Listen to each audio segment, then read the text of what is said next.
स्वागत है आपका उस दुनिया में जहां कहानियां सांस लेती हैं, जहां हर धागा बुनता है एक नया ख्याल, एक नया जज्बात। क्या आप तैयार हैं अपने मन के दरवाजे खोलने के लिए?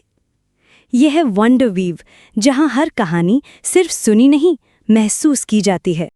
एक छोटे से गांव में रोहन नाम का एक लड़का रहता था।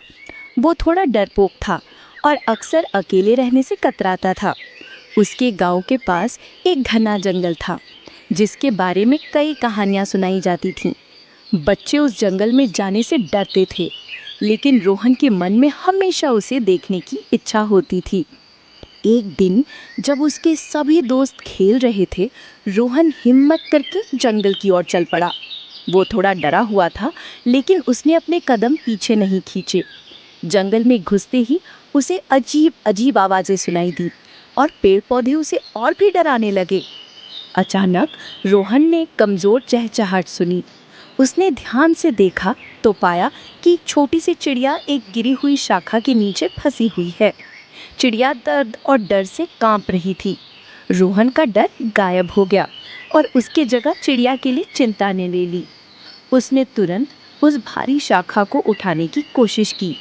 पहले तो उसे मुश्किल हुई, लेकिन फिर उसने पूरी ताकत लगा दी। आखिरकार शाखा थोड़ी उठी और चिड़िया आज़ाद हो गई। चिड़िया उड़कर रोहन के हाथ पर बैठ गई, जैसे उसे धन्यवाद दे रही हो। रोहन को बहुत खुशी हुई। उसने चिड़िया को उड़ते हुए देखा और उसका सारा डर गायब हो गया। उसे जंगल अब डरावना नहीं लग रहा था, बल्कि सुंदर और शांत लग रहा था।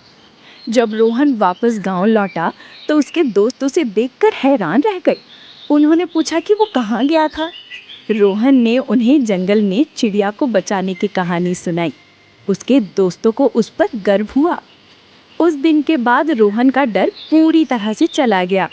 उसने समझ लिया था कि ब्रेवरी यानी बहादुरी डरना होने में नहीं, बल्कि डर के बावजूद सही काम करने में है। और ये भी कि दूसरों की मदद करने से बड़ा संतोष और खुशी मिलती है। कहानियाँ कभी ख़त्म नहीं होती और ना ही जादू। अगर आपको ये कहानी पसंद आई तो हमारे वंडरवीव परिवार में शामिल हों। अभी सब्सक्राइब करें और उस घंटी के आइकॉन को दबाएं ताकि आप कोई नई कहानी मिस ना करें।